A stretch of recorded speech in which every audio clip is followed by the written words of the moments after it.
Je suis là pour aller avec vous dans un sens, et ce qu'on m'a confié, le devoir qu'on m'a confié, c'est de parler des principes du règne, source de puissance dans le sacerdoce royal. Ce n'est pas moi qui ai choisi le thème, hein. Si vous êtes dans l'église d'un docteur, vous devenez tous des doctorants. C'est obligé. Les principes du règne, source de puissance dans le sacerdoce royal. Amen. Le thème central de l'année ici, c'est le sacerdoce royal. Il y a beaucoup de terminologie que nous employons dans nos prières, dans nos prédications, que cependant nous ne maîtrisons pas assez bien. Et c'est ce que tu connais qui t'affranchit, qui te libère. Ce que tu récites sans connaître ne peut pas te libérer. Je n'ai pas entendu d'amen, mais je vais poursuivre. Ce que tu récites, ce que tu dis sans connaître, parce qu'on peut dire des choses sans les connaître. Ce que tu ne connais pas ne te libère pas. Vous connaîtrez la vérité et la vérité vous rendra libre. Pour que ce que tu connais te rende libre, il faut que tu t'appropries de ce que tu connais. Et quand tu connais une vérité, tu te comportes différemment.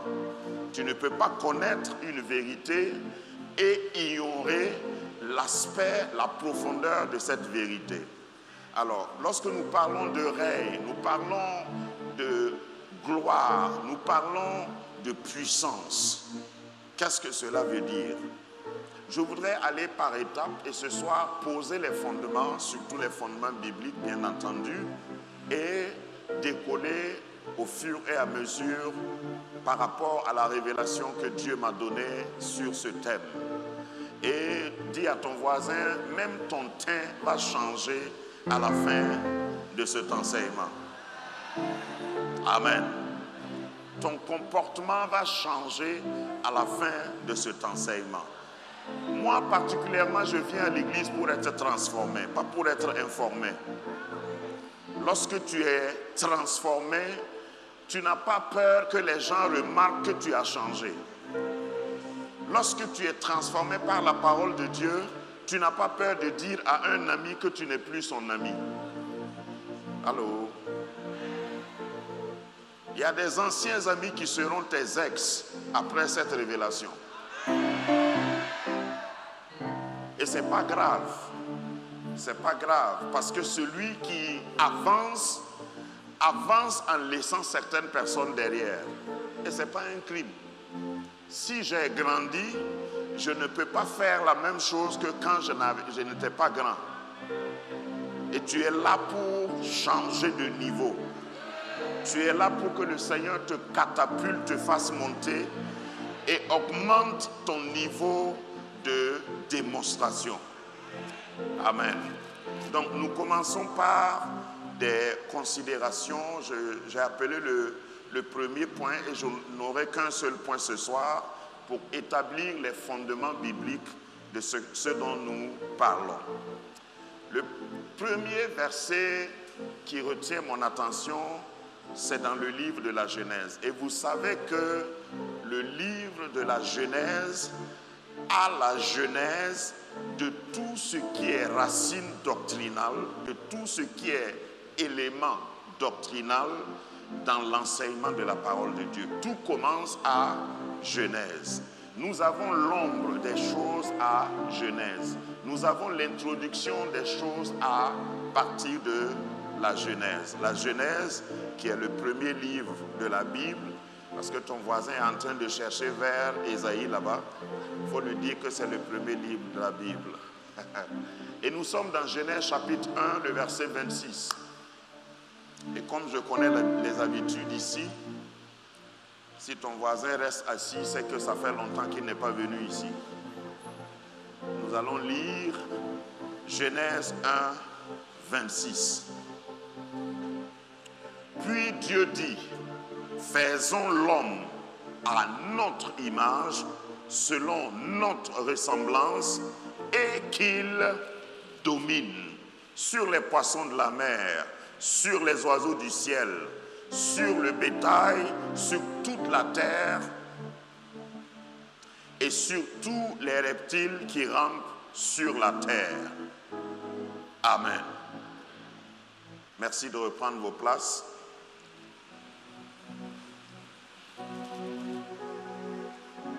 Et en étant assis, nous allons lire plusieurs autres versets parce que aujourd'hui, comme j'ai dit, le point numéro 1, nous voulons poser les fondements bibliques avant de parler de tout ce qui est implication pour qu'il y ait le facteur puissance. On a parlé de la puissance.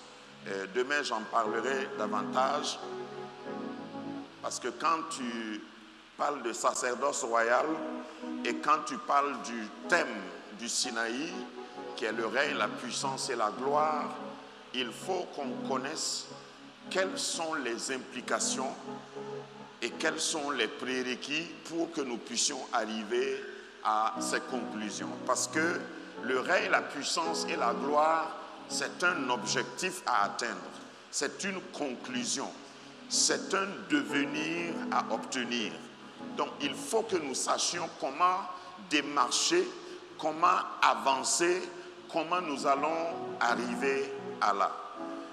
Dès Genèse chapitre 1, comme nous l'avons lu, Dieu a incliné et a présenté le pourquoi de ta création.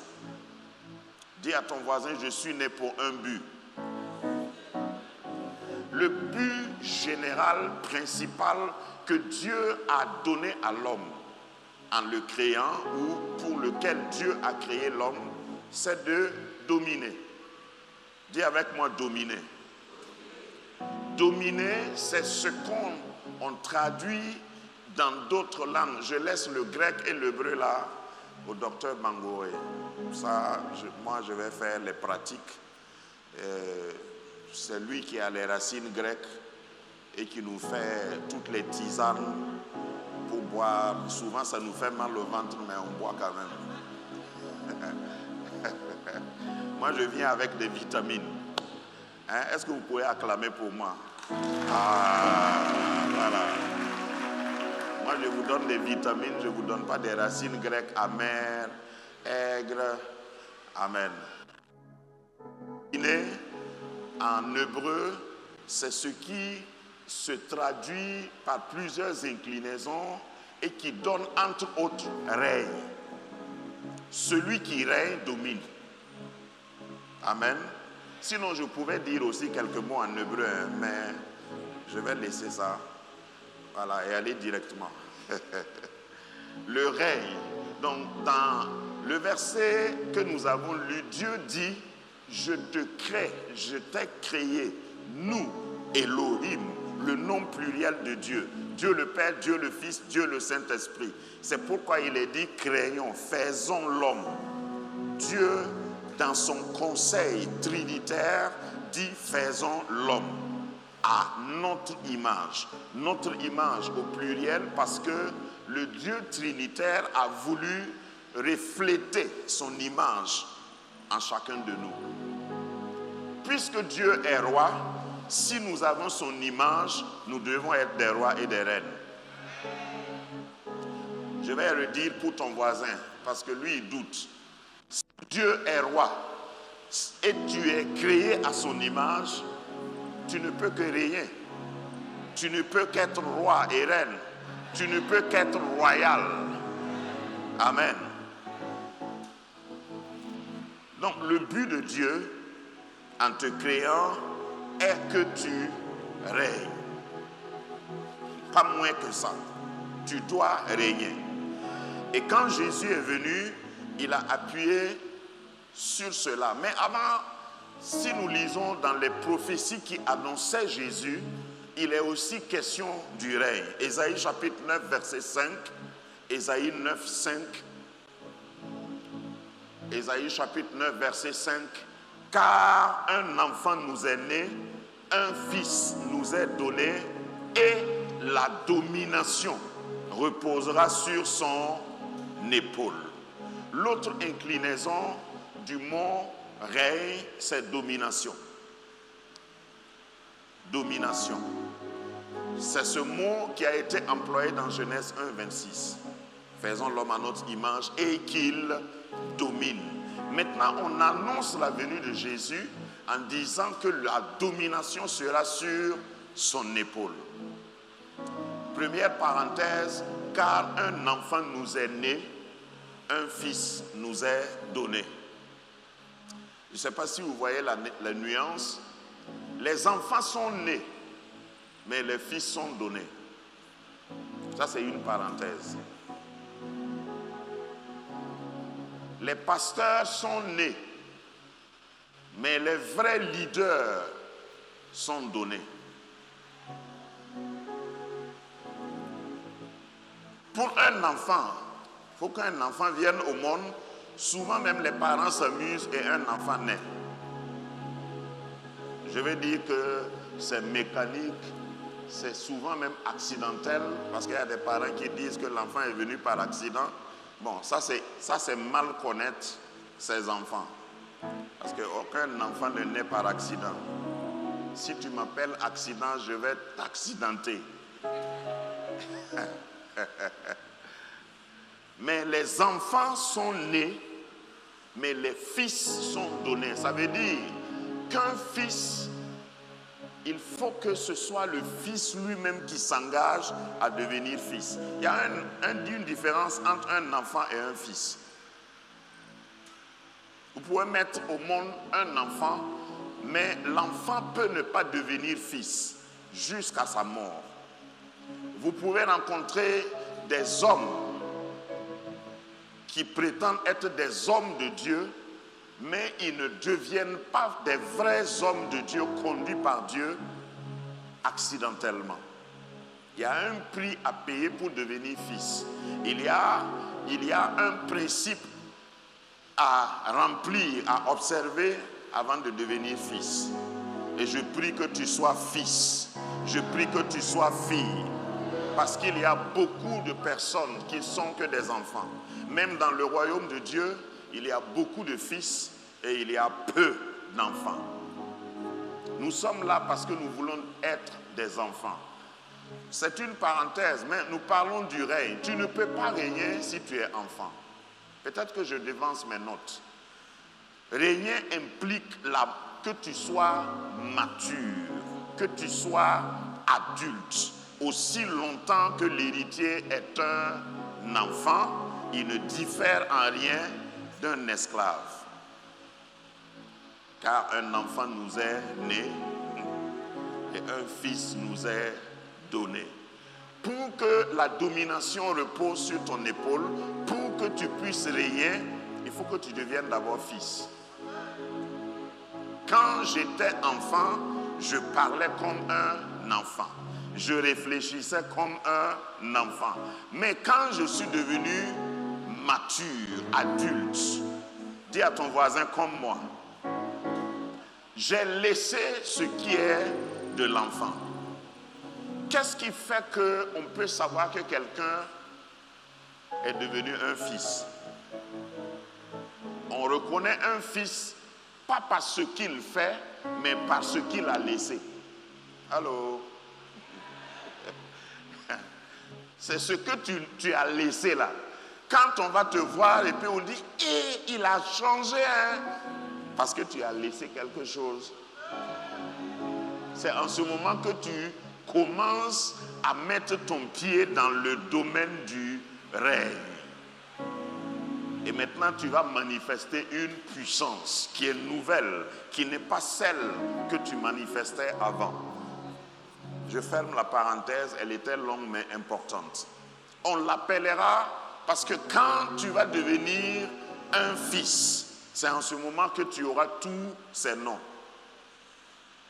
Bien sûr qu'il s'agit de Jésus, mais aujourd'hui, Jésus ne marche pas sur la terre, c'est nous qui sommes là. C'est les fondamentaux que je pose. On l'appellera admirable, conseiller, Dieu puissant, Père éternel, Prince de la paix. Ça, c'est des attributs réservés à Jésus. Mais puisque nous avons reçu la nature de Jésus, de Christ en nous, nous manifestons ces attributs-là dans le règne. Amen. Je ne sais pas si c'est assez confus pour quelqu'un. Je continue, Matthieu chapitre 6, verset 9. Matthieu chapitre 6, verset 9 fait partie des fondamentaux bibliques que j'ai choisis pour partager avec vous concernant le règne. Matthieu 6, 9, c'est quand les disciples, pour rappeler le contexte, quand les disciples ont demandé à Jésus, apprends-nous, enseigne-nous à prier. Et Jésus répond en disant, voici comment vous devez prier. Quand vous priez, dites, notre Père qui n'est pas sur la terre, que ton nom soit sanctifié. Verset 10, que ton règne vienne.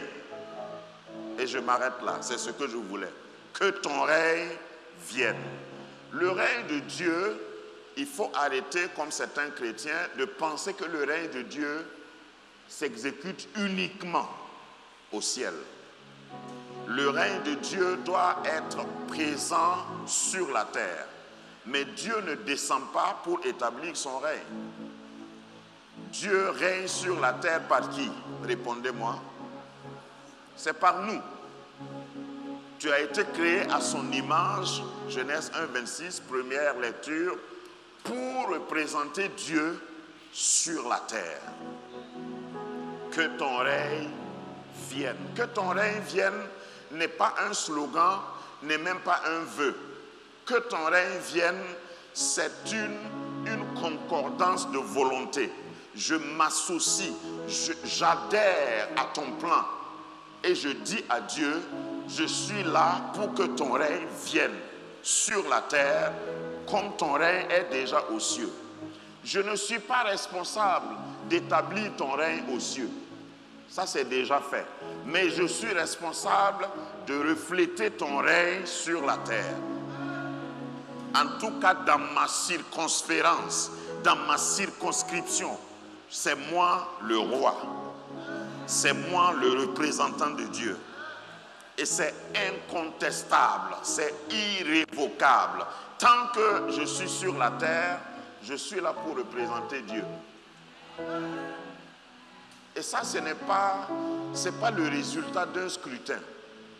C'est Dieu qui a décidé de faire l'homme à son image pour qu'il domine le règne.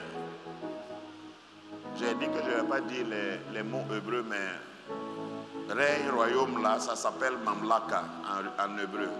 Ça veut dire que moi, je représente Dieu et j'ai tous les attributs de roi ou de reine sur la terre, surtout quand nous avons reçu Christ. Parce que tu as reçu Christ comme moi, tu as le mandat, l'exclusivité, la plénipotentialité de t'établir ici et de représenter Dieu. Dis à ton voisin pour le provoquer, c'est à cause de ça que tu ne me comprends pas. Parce que certains de mes comportements ne ressemblent pas à ce qui se passe normalement sur la terre. Quand tu écoutes certaines de mes prières, tu seras fâché. Quelquefois, quand tu m'écoutes prier, tu vas dire que je suis orgueilleux. Dis encore à ton voisin, ce n'est pas de ma faute. Je suis venu pour représenter Dieu. Amen. Définissons ce qu'on entend par règne. Nous avons emprunté la langue française dans ce que nous sommes en train de faire pour étudier. Donc c'est bon de faire certaines définitions propres des mots que nous employons. Règne, selon le dictionnaire, les différents dictionnaires en français, le règne, c'est le gouvernement d'un souverain. Projection s'il vous plaît. le gouvernement d'un souverain. Le règne, c'est la durée, l'époque de ce gouvernement. J'ai un diapo pour ça, s'il vous plaît. C'est la durée et l'époque de ce gouvernement.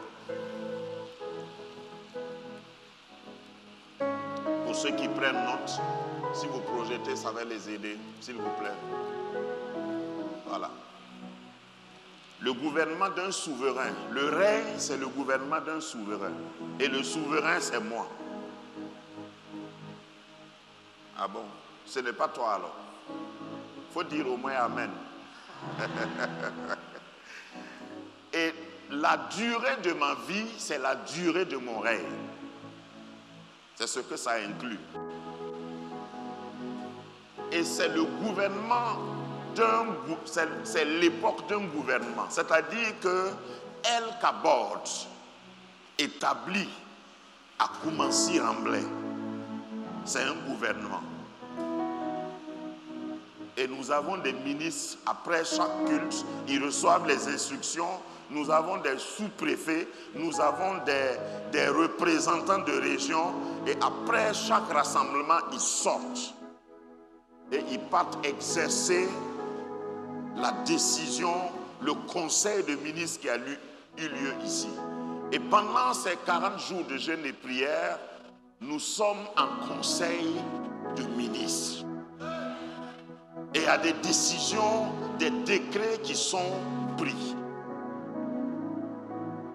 Des décrets pour abroger des anciens décrets et des nouveaux décrets pour te propulser dans d'autres domaines. C'est à cause de ça qu'on est là.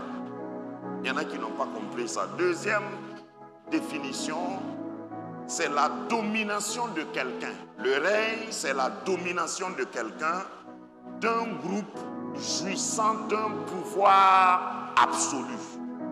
Oh, j'aime ça. Je jouis d'un pouvoir absolu. Je n'ai pas encore touché le sacerdoce. Je parle d'abord du règne relié au roi, au règne. Parce que quand on parle de pouvoir absolu, c'est parce que tu as pouvoir sur les éléments de la nature, sur ce qui est matière, et tu as pouvoir aussi sur ce qui est spirituel. Dis à ton voisin, je suis dangereux. Tu es, en tant que sacrificateur, tu es capable de changer l'ordre des choses dans le spirituel, alors que toi tu es matière. Et en tant que roi, tu peux signer des décrets et tu dois changer aussi ce qui est sur la terre. Donc les mots-clés de notre réflexion en général, c'est gouverner, dominer et régner. Je m'intéresse et je compare toujours les vocables dans le concept, le même concept en anglais. On parle de kingdom. Royaume, c'est kingdom. C'est deux mots composés. King qui veut dire roi et dom qui veut dire dominer. King dominion. Le kingdom, le royaume, et même en français, mais je n'ai pas trouvé exactement les étymologies en français, mais je crois que ça s'y prête. Royaume. Il n'y a pas de roi sans royaume. Allô? Alors, on va faire quelque chose d'assez interactif. Demande à ton voisin, tu es roi, tu es reine? Demande. S'il a dit oui, pose-lui la question, où se localise ton royaume? Parce que si tu me dis que tu es roi, il faut que tu me montres ton domaine. Il faut que tu me montres là où tu règnes. Tu règnes sur quoi? On ne peut pas régner sur le vide. Si tu règnes sur le vide, c'est que tu es un roi en rêve. Ce n'est pas réalité. Lorsque tu dis tu es roi, Tu dois me montrer l'étendue de ton royaume. King dominion. Kingdom. Il faut que tu puisses parler et l'écho de ta voix met de l'ordre, même là où tu n'es pas. C'est ça, être un roi. Il faut que tu puisses déclarer des choses et les choses s'allient, même si tu ne parles pas jusqu'aux choses. Est-ce que je parle à quelqu'un? Tu es venu ici à ce Sinaï pour être équipé. Pour que lorsque tu vas parler, que tu ne parles pas, il n'y a pas de roi sourd-muet. Allô? Tu ne peux pas être un roi bobo. Quand tu es un roi, tu dois parler. Et je vais aborder ces choses-là. Il faut avoir un langage de roi. Il faut pouvoir parler comme un roi. Je ne sais pas si tu as remarqué, mais dans les vrais royaumes, je ne parle pas des... Dans les vrais royaumes, les rois parlent rarement. Parce que même quand un roi plaisante, ça devient un décret, un vrai roi. Si par exemple un roi regarde une jeune fille et puis dit, celle-là, là, c'est ma femme. Avant qu'il ne dise, je m'amuse, on va organiser et puis même les parents là vont accompagner la femme bénir. Maintenant, s'il te dit, lui là, je ne l'aime pas, qu'est-ce qui va se passer? C'est grave même. Lui-même, il sera étonné qu'on a... Voilà. Parce que quand un roi parle, il y a des gens qui écoutent attentivement pour aller exécuter. Est-ce que tu sais qui t'écoute? Je parle maintenant de ton statut de roi, représentant du Christ. Quand tu parles, il y a les anges qui attendent. Si tu parles selon la parole de Dieu, selon l'ordre divin, il y a des anges qui sont là pour aller exécuter ce que tu dis. Donc tu ne peux pas parler et puis dire après, non, je m'amusais. Là, tu trouves les anges. Les gens qui parlent, ils disent non, je plaisantais. Parce que quand tu prends conscience que tu es roi, dans une région, dans un quartier, dans un pays, tu es établi et tu parles en connaissance de cause. Et lorsque tu parles, pour que ce que tu parles soit lourd dans l'atmosphère, il faut que tu t'allies à la Constitution. Il faut que tu t'allies à la parole de Dieu. Parce que les anges sont prêts pour aller exécuter tant que tu as parlé selon la parole de Dieu. Donc en tant que roi, si ton fils part à l'école et puis on dit il est nul, s'il revient à la maison, tu lui dis j'annule ce que ton professeur a dit. Parce que ton professeur n'est pas aussi fort que moi. Donc je décrète que tu es le meilleur. Tu établis l'ordre. Amen. Alors, quand Jésus est venu, 2 Pierre, chapitre 2, verset 9, je crois qu'il est le texte de base de votre thème pour l'année sacerdoce royal, 2 Pierre 2, 9,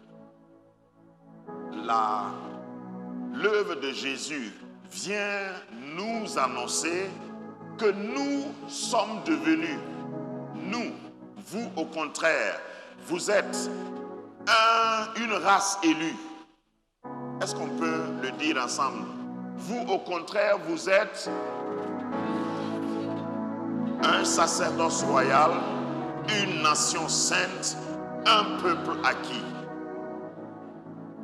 C'est bon. Voilà ce que nous sommes. Nous sommes une race élue. Bon, il faut savoir qu'il y a 2 races dans le monde. 2. Amen. Même si tu n'es pas allé à l'école, même si tu n'es pas intelligent, tu sais compter jusqu'à 2 quand même. Il y en a 2. 1 et 2. Il y a la race des perdus et à la race des élus. C'est tout. Ah, tu croyais que je t'allais dire noir et blanc. Je t'ai eu. Il y a deux races. Il y a la race des élus et il y a la race des perdus. C'est tout ce qu'il y a comme race. La Bible dit que nous sommes une race élue. Élection, sélection, choisie, mise à part. Nous sommes une race élue. Notre élection a été opérée par Jésus et nous avons accepté cette élection. Parce que si Jésus te choisit et tu n'acceptes pas, ce n'est pas valable. Amen. Nous sommes un sacerdoce royal. Dans la race élue, il y a une distinction. Lorsque tu es distingué, la deuxième étape dit que tu es eu un sacerdoce royal. Sacerdoce royal veut dire tu es sacrificateur et roi en même temps. Dis à ton voisin, j'ai deux chapeaux. J'ai deux couronnes. J'ai le chapeau de sacrificateur et j'ai le chapeau de roi. Je vais expliquer ça. Je sais que je dévance mes notes pour demain, mais je vais expliquer ça. Peut-être que demain, tu ne vas pas venir. Mais dis à ton voisin, ne manque pas demain. Sacerdoce royal, sacrificateur et roi. Sacrificateur a à voir avec ce qui est spirituel. Avec le sacrificateur, c'est celui qui plaide pour les péchés. Celui qui parle à Dieu en faveur des hommes. Celui qui fait l'intermédiation entre les hommes et Dieu. Quand on parle de sacrificateur, on voit tout de suite un autel. Il n'y a pas de sacrificateur sans autel. Autel où on sacrifie. Autel où on demande, on verse ce qu'il faut. On verse offrande, on verse le sang pour demander la miséricorde de Dieu. Sacrificateur. Ça veut dire, et c'est cette partie qui m'intéresse, ça veut dire que même quand ça ne va pas, et j'ai moi-même péché, ou le peuple a péché, parce que c'est le péché qui peut nous séparer de Dieu, je viens et je plaide les mérites du sang de Jésus sur moi-même. Avant, dans l'ancien temps, dans l'Ancien Testament, Ancienne Alliance, il fallait que si je pêche, j'aille trouver un sacrificateur pour lui demander d'aller plaider à mon sujet. Mais quand Jésus a accompli l'œuvre de la croix, il me dit, toi-même tu deviens le sacrificateur. Donc, même si tu m'as vu, je ne t'envoie pas faire ça, mais même si tu m'as vu pécher, il ne faut pas penser que moi je vais venir chez toi pour régler ça. Je peux m'isoler, je peux faire un temps de recueillement et puis je dis, Seigneur, je suis devant toi et je plaide les mérites de ton sang. Et puis le lendemain matin, tu me vois sortir en chantant. Toi, tu as toujours la photo que tu as prise hier. Moi, je suis sorti, renouvelé, racheté, affranchi, parce que je fais ma sacrificature moi-même. Ah, je ne sais pas toi, hein, mais moi, ça m'intéresse. Regarde, si c'est les pasteurs qui devaient te pardonner, même moi, il y a des wallahi, il y a des gens, je vais faire 3 mois avant de les pardonner. Parce que je veux qu'ils souffrent un peu. Ou bien quelqu'un ne t'a jamais blessé, et puis après ils viennent te dire, je te demande pardon. Entre nous là même, est-ce que c'est facile? Surtout ceux qui viennent, ils ne demandent pas pardon, hein. Ils viennent et disent, bon, je ne sais pas si je t'ai blessé, si jamais je t'ai blessé, alors qu'il sait qui t'a blessé.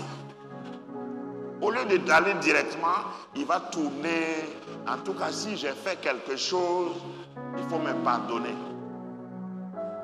Comme tu veux aller au ciel, il faut que tu pardonnes. Donc, si c'était les hommes entre nous qui devions, qui devions faire sacrifice là pour les autres, ça allait être compliqué. Parce que si ta femme t'a énervé, et puis tu viens pour prêcher à la réunion des femmes, imagine ce que tu vas dire. Ça, c'est entre nous les hommes. Mais Dieu dit que nous sommes des sacrificateurs et des rois. Sacrificature, c'est ce que j'ai expliqué. Je vais approfondir ça après. Roi, ça veut dire que si tu es condamné, ça c'est avec la partie légale, hein. Si tu es condamné, tu peux voter, enfin, tu peux décréter. Tu peux lever les sanctions, tu peux lever les embargos. Les gens t'ont condamné, tu viens, tu signes un décret et tu dis comme Ésaïe, dans Ésaïe 7:7, cela n'aura pas lieu, cela n'arrivera pas. Les gens te sont réunis et ils t'ont condamné. Toi seul, tu rentres dans ton lieu secret, tu décrètes que c'est annulé. On t'emprisonne en public, tu entres en privé, tu te libères et tu sors libre. Sacrificateur. Alors, je crois que quelqu'un, après ce Sinaï, doit arrêter d'être un chrétien flequé, un chrétien qu'on manipule, un chrétien qui suit les tempéraments des morceaux de prophétie. Parce qu'il y a des gens qui fabriquent même des prophéties quand ils ne t'aiment pas. Voilà. Quand il y a des gens, quand ils ne t'aiment pas là, eux-mêmes ils fabriquent une prophétie ou bien ils s'entendent avec un faux prophète comme les Balaam. Ils leur font une petite offrande et puis voilà. Si tu me condamnes, tu as perdu ton temps. J'entre dans ma toge, dans mon accoutrement de roi et j'annule ton décret. Tu ne peux pas, je suis incondamnable. Toi, tu ne peux pas décider de mon sort parce que je connais mes droits, parce que je suis établi comme roi. Vous avez déjà entendu parler de grâce présidentielle? Il y a plus que ça. Il y a édit royal. Le roi anoblit des gens. C'est-à-dire quelqu'un qui est pauvre dans un bas quartier, qui a touché le cœur du roi, il peut décider que cette personne-là, qui n'est pas d'une ligne royale, il est devenu un noble. Dis à ton voisin, je connais le roi des rois. Moi-même, je suis roi. Et mon roi, c'est le roi des rois. Parce que quand on parle du roi des rois, ce terme que nous employons, il y en a qui croient que quand on dit Jésus est roi des rois, on parle de Jésus qui est roi plus que les rois de nos villages. Non, on ne parle pas d'eux. Je les respecte. Mais ce n'est pas d'eux on parle ici. On parle de Jésus, roi des rois. Des rois. Jésus est roi des rois que nous sommes. Roi des rois. Ce n'est pas fini. Jésus est Seigneur des seigneurs. Je suis un Seigneur. Je sais que tu regardes mon visage et puis tu cherches où est Seigneur là. Mais même si tu ne vois pas ça, je suis Seigneur. C'est à cause de ça, souvent tu me regardes et tu dis, lui là il fait le malin. C'est pas malin.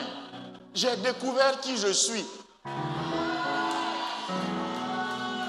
Donc ma façon de marcher même change. Oui. Je vais te montrer comment ça se passe. Tu vois ton voisin là.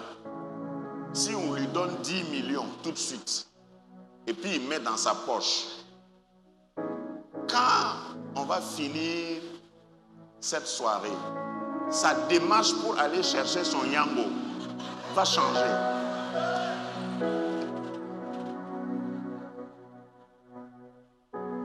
Il n'aura confiance en personne à côté de lui. Il va marcher avec prudence. Quand les gens se bousculent, il va dire, moi je ne suis pas pressé, allez-y. C'est à cause de ça, tu vois, certains d'entre nous, on fait comme si on a tout. Dis à ton voisin, je ne suis pas pressé. Je transporte du trésor. Quand ce que tu as là est lourd, ta démarche ne peut pas ressembler à ceux qui vont nulle part. Parce que tu sais que tu transportes quelque chose de précieux. Roi des rois, Seigneur des seigneurs. Un seigneur, c'est celui qui domine sur tout, qui est propriétaire de tout, qui peut déposséder pour posséder. C'est ça la signification de seigneur. Un seigneur n'a pas besoin, ne peut même pas compter ses avoirs. Parce que tout ce qui est là, s'il veut, il prend. C'est ça, être seigneur. Mais est-ce que tu veux être roi? Il faut que tu vives, tu te comportes comme un roi. On va voir ça. Parce que roi, la royauté a des implications. Par exemple, est-ce que tu as déjà vu un roi en location? Allô? Ou bien tu ne m'as pas compris? Un roi qui paie loyer. Un roi qu'on vient encaisser.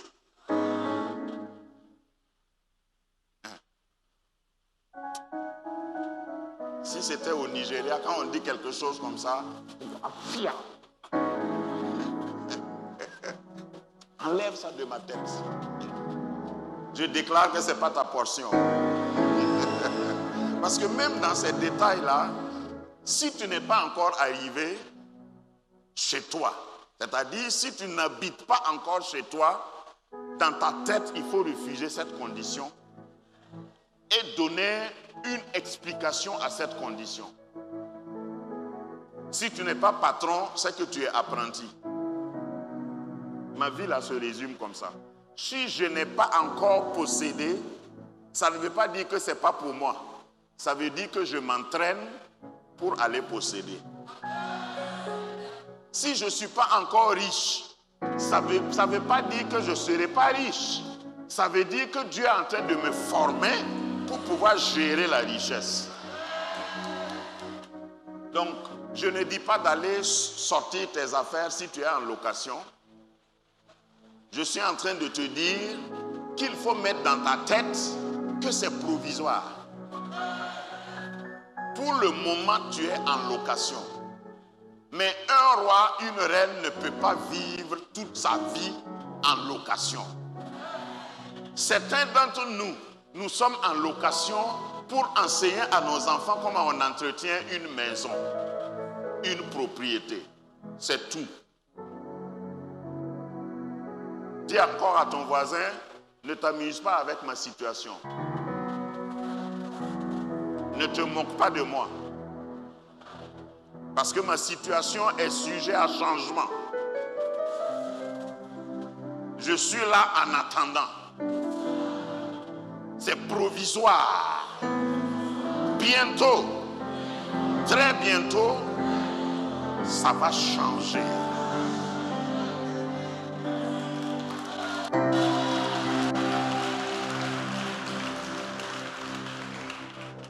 Si nous allons à la fin de la Bible,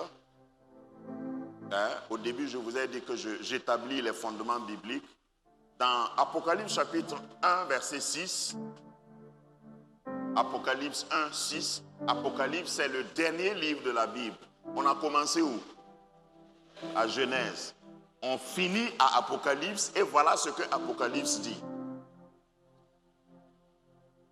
il y a un récit qui introduit cela. Il dit, et qui a fait de nous un royaume, des sacrificateurs pour Dieu, son Père. À lui soit la gloire, la puissance, au siècle des siècles. Amen. Apocalypse chapitre 5, verset 9.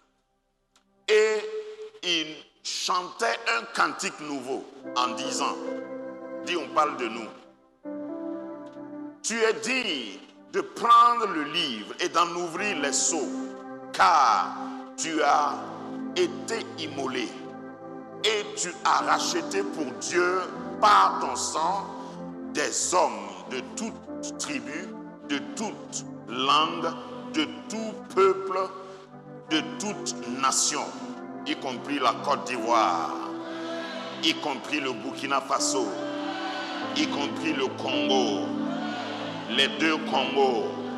Et tu as fait d'eux un royaume et des sacrificateurs pour notre Dieu, et ils régneront où? Sur la terre. Eschatologiquement parlant, je sais qu'il y a des théologiens qui vont dire non, ce passage concerne le millénium. Je sais ça aussi. Mais cela veut dire que c'est maintenant que tu dois régner. Ton domaine de règne, ce n'est pas au ciel. Allô? Il faut arrêter de penser que toi tu vas régner au ciel. Au ciel, il y a un roi qui ne meurt pas. Voilà, donc il faut te calmer. Faut pas reporter ton règne là au ciel. Tu as l'occasion de régner sur la terre. Il faut régner, hein? Parce que quand tu vas arriver au ciel, là, il y a un roi là-bas et il ne mourra jamais. Parce que pour que tu puisses t'asseoir sur un trône royal, il faut d'abord que le roi meure. Allô? Ou bien tu ne connais pas le dicton, le roi est mort, vive le roi. C'est quand le roi meurt que toi tu peux aussi. Mais un trône n'est pas un banc. On ne peut pas s'asseoir à deux. Toi tu es là en train de fléquer, que toi tu attends notre nouvelle patrie. Ton royaume là c'est ici.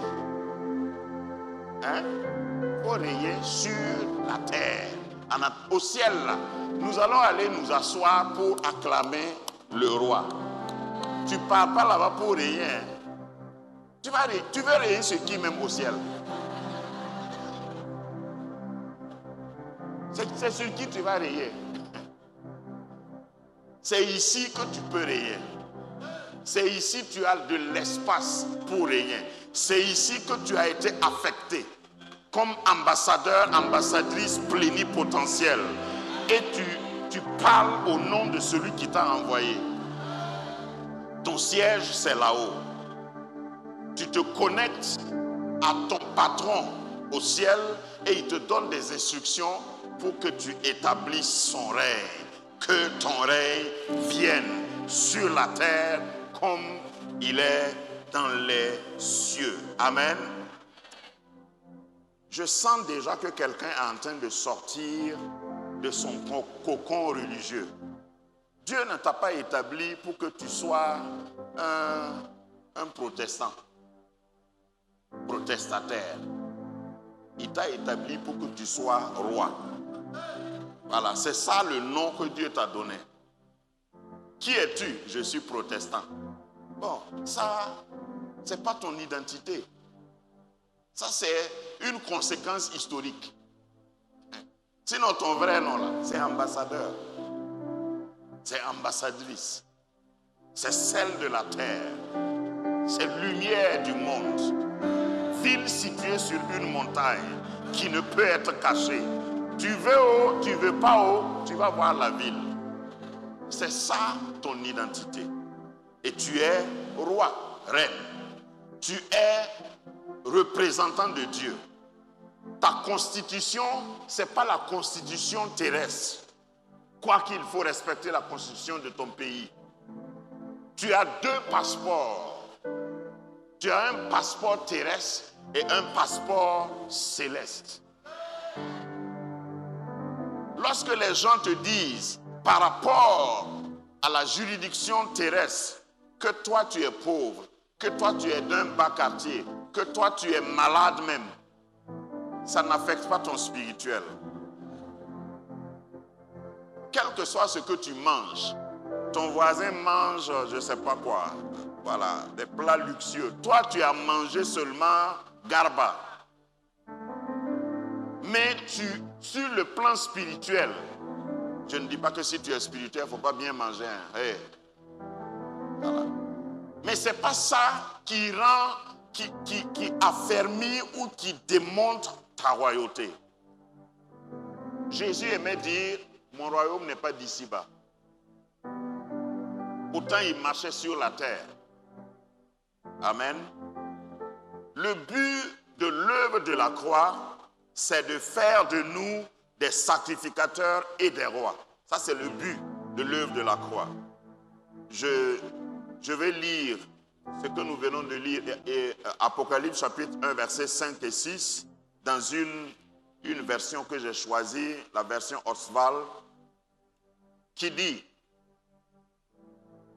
et de la part de Jésus-Christ, le fidèle témoin, le premier-né d'entre les morts, et le prince des rois de la terre, à celui qui nous a, prince veut dire premier, c'est-à-dire premier roi de la terre. C'est ce que ça veut dire. Ça ne veut pas dire que Jésus est prince et nous sommes des rois. Allô? Vous m'avez entendu? À celui qui nous a aimés et qui nous a lavés de nos péchés par son sang et qui nous a fait rois et sacrificateur. C'est cette traduction-là que je voulais, c'est pourquoi j'ai pris cette version.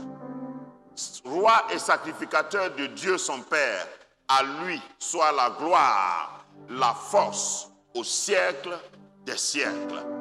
Amen. Merci à ceux qui ont dit Amen. Matthieu 25, 34, je suis en train d'aller à pas de course pour finir, mon temps est passé. Alors, le roi dira à ceux qui seront à sa droite, venez, vous qui êtes bénis de mon Père, prenez possession du royaume qui vous a été préparé dès la fondation du monde. C'est à qui il s'adressait? Tout le monde connaît le contexte de Matthieu 25. Voilà, ceux qui vont bien gérer, ceux qui vont bien établir le règne de Dieu sur la terre, c'est à eux qu'il va dire, venez, asseyez-vous, prenez part, prenez possession du royaume. Le royaume vous a été préparé avant la fondation du monde. Donc avant que tu ne naisses, Dieu a préparé ce royaume pour que tu viennes et que tu puisses l'exécuter. Je suis content parce que je suis un projet de Dieu. Je suis content parce que Dieu avait moi dans son programme. Le monde est grand, moi je suis petit, mais je fais partie du grand projet mondial que Dieu a préparé. Et Éphésiens 2, 6 dit que nous sommes venus pour exécuter des bonnes œuvres qu'il a préparées d'avance, afin que nous venions les exécuter. Ça ne dépend pas d'un voisin. Ça ne dépend pas d'une classification. Je suis sacrificateur et je suis roi. Et la parole de Dieu continue en disant, en tant que sacrificateur, il dit qu'il nous a réconciliés et il a fait de nous des ministres de la réconciliation. Donc je suis sacrificateur, je réconcilie les gens avec Dieu et je me réconcilie moi-même avec Dieu. Et en tant que roi, je suis assis dans les lieux célestes avec Christ. Quand vous lisez ce passage dans Éphésiens 2, verset 6, il nous a ressuscités ensemble et nous a fait asseoir ensemble dans les lieux célestes en Jésus-Christ, afin de montrer dans les siècles à venir l'infinie richesse de sa gloire par sa bonté envers nous en Jésus-Christ. Selon vous, nous sommes assis dans les lieux célestes quand? Allô? Quand?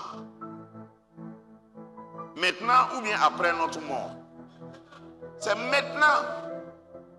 Puisqu'il dit, nous sommes assis avec Christ afin de montrer au siècle à venir, au siècle futur. Ta vie doit compter pour tes petits enfants, arrière, petits enfants. Ta vie doit être une démonstration en continu. Peu importe les dates, peu importe les époques, peu importe les générations. Tu dois pouvoir établir un ordre. Peu importe ce qu'un gouvernement décide, tu es assis dans les lieux célestes.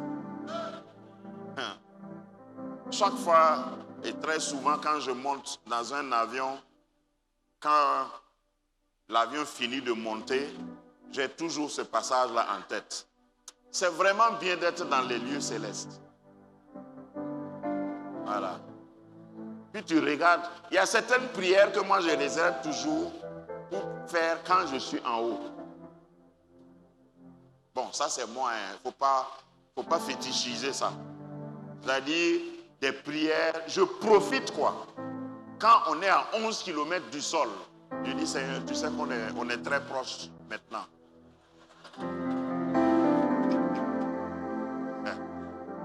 Même si en bas tu ne m'entendais pas, j'ai fait un effort de me lever à 11 km. Donc écoute ma voix, Seigneur. Et quand tu es là-bas, ce qui était grand devient petit. Tout ce qui était grand sur la terre, là, quand tu es assis dans les lieux célestes, tu regardes ta maison même, tu ne peux pas voir. Et ça même, c'est quand tu veux atterrir. Sinon, tu ne vois rien même. Devant tout ce que tu créais là, tu vas voir que c'est maïs. Il n'y a rien en face.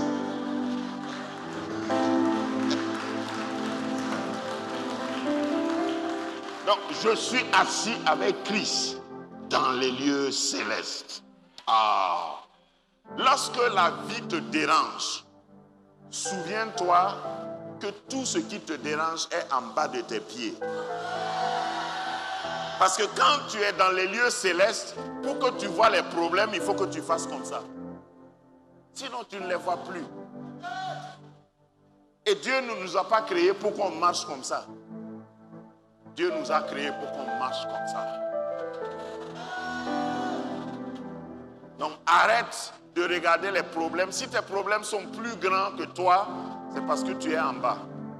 Parce que si tu es au même niveau, ton problème peut grandir plus que toi. Chaque fois que la vie veut te coincer, change ton niveau. Élève-toi. Monte encore. Dis à ton voisin, monte plus haut. Monte plus haut. Quand tu montes, tu vois les problèmes là deviennent petits. Inexistants même. Qui t'a dit que tu vas finir comme ça? Il a menti. La personne a menti. Ta condition actuelle n'est pas ta condition définitive. Ta situation actuelle n'est pas ta destination. Tu dois savoir et prendre conscience que tu es assis avec Christ dans les lieux célestes. Tu es donc, dernière image, sacrificateur et roi. C'est ça la plénipotentialité. Tu n'as pas besoin que quelqu'un intercède. Et j'aime David. Si j'avais le temps, j'allais prendre par exemple David. Vous savez que David a été... Bon, David est roi. Mais David a aussi, à un moment de sa vie, été sacrificateur. Ça passe inaperçu. Parce qu'un jour, il est arrivé vers le temple avec sa troupe. Et ils avaient faim. Et il a demandé au sacrificateur, je crois que c'est Abiatar, est-ce qu'il y a à manger? Et le sacrificateur lui a dit, il n'y a que le pain de préposition, le pain pour la Sainte Seine, si vous voulez. Mais pour manger ça, il faut être sanctifié. Et il demande, est-ce que vous êtes sanctifié? Et David a dit, et le vrai chrétien n'attend pas jour de Sainte Seine pour se mettre. Tu vois, avant la Sainte Seine, quand je regarde souvent, pas ici, pas ici. Quand je regarde souvent les chrétiens, c'est au moment de la Sainte Seine là qu'ils ferment les yeux à double clé et puis ils sont là. C'est trop tard. Toi, tu attends table de la Sainte Seine avant de te confesser. Mais tu es en retard. David a dit, nous sommes purs. Rien ne nous empêche de manger. Donc il est entré. Une autre fois, quand il revenait de Ziklag, et on a déchiqueté son armée, on a pillé, on a pris ses femmes. David a pris lui-même les fautes. Les fautes, c'est la vie du sacrificateur. Regarde, dans la vie, là, il faut faire ça.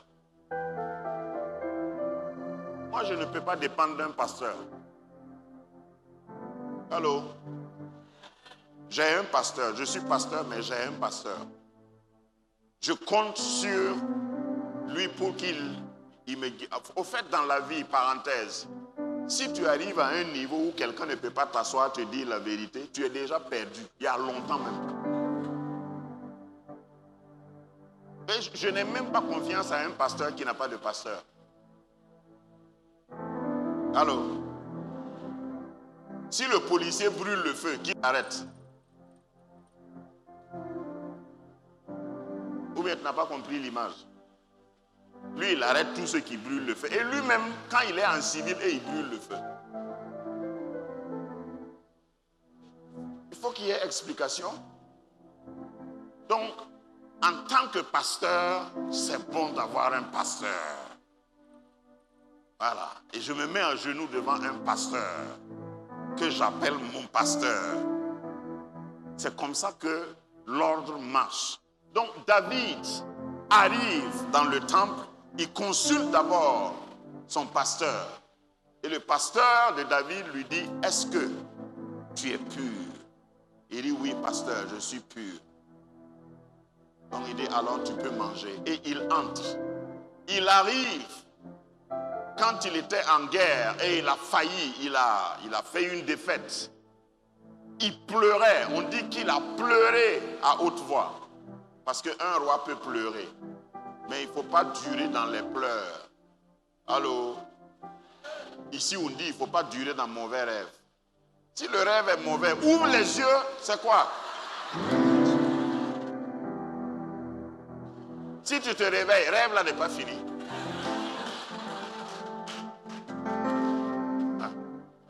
David a pleuré, mais il n'a pas pleuré longtemps.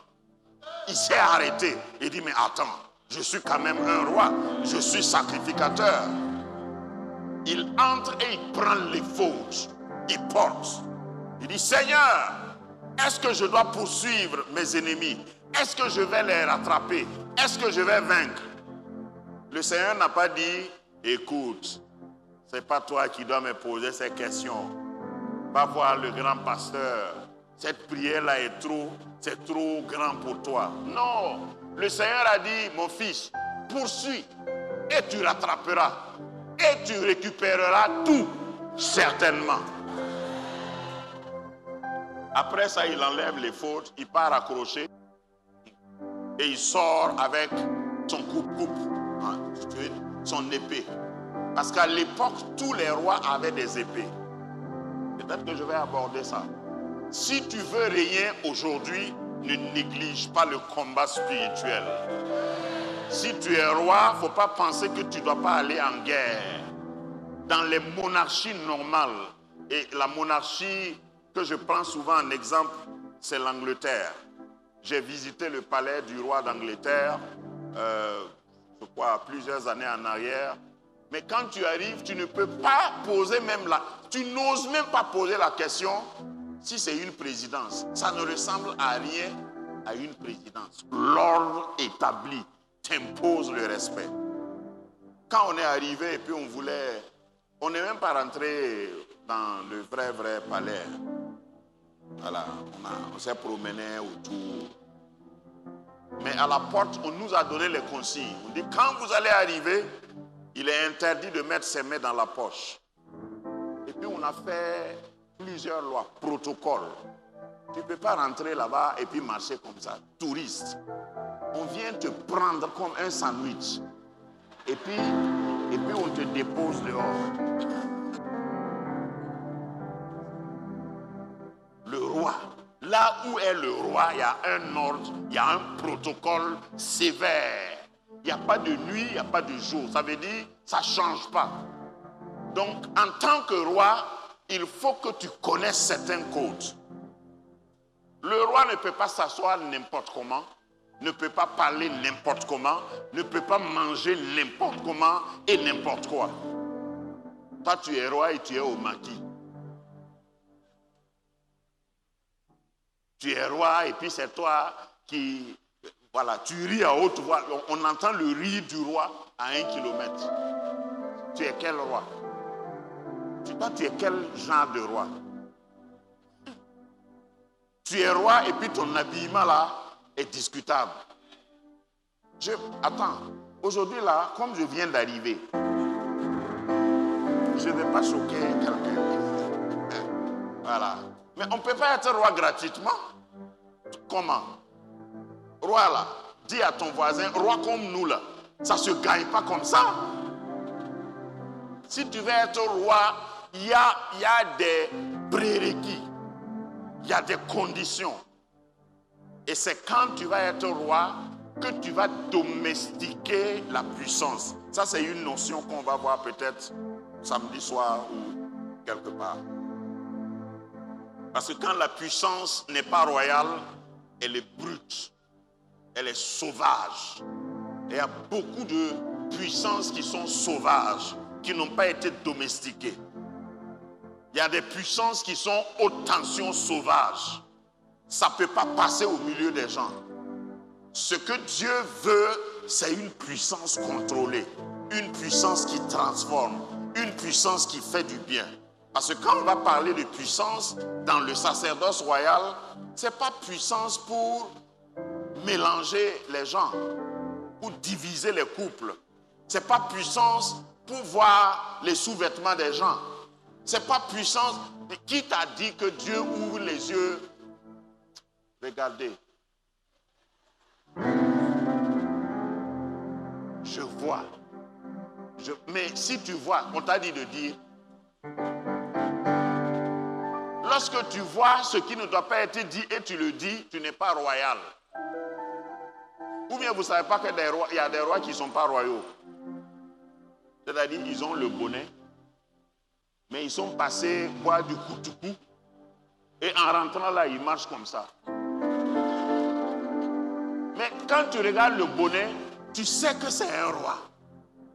Mais il est sous. Il y a des comportements comme ça dans l'église maintenant. Puissant, mais destructeur.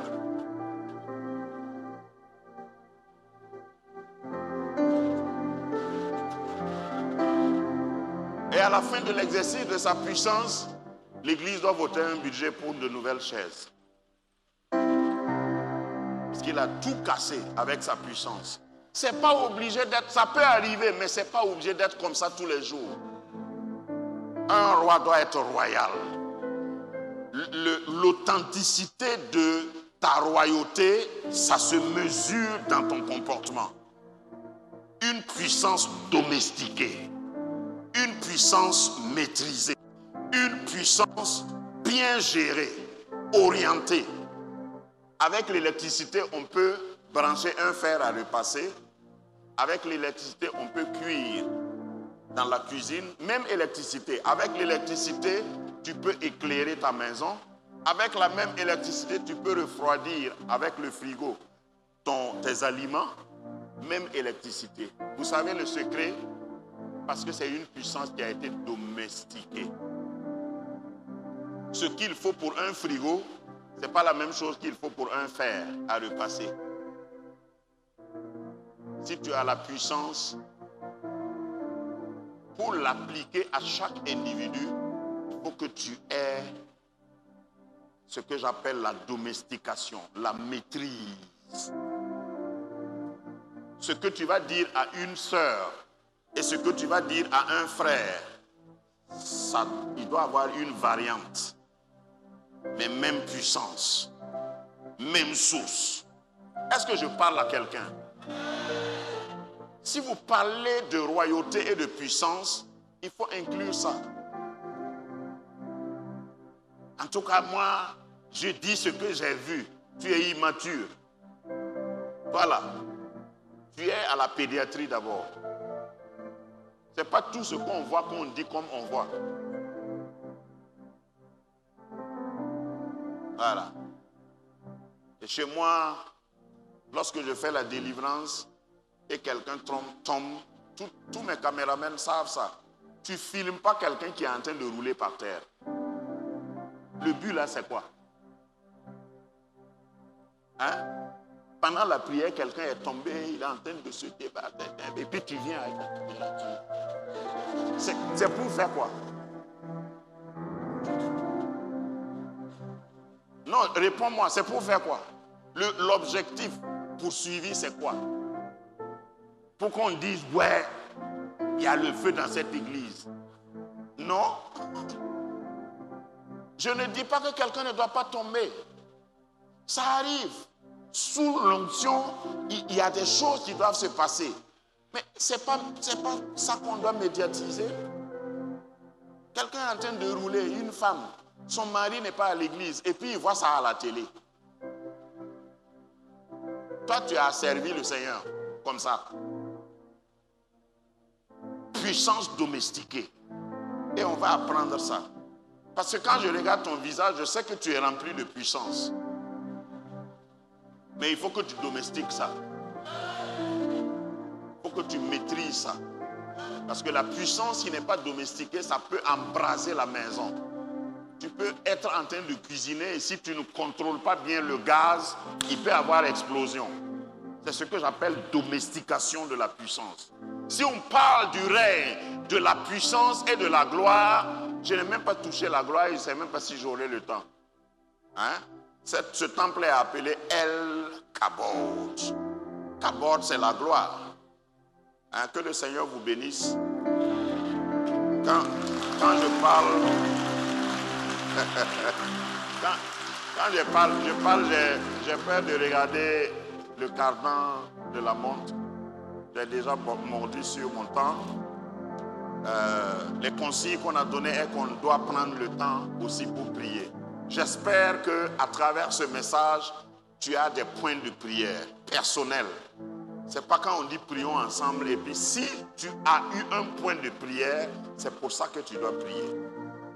Que le Seigneur fasse de toi un sacerdoce royal, conscient de l'être et capable de l'être.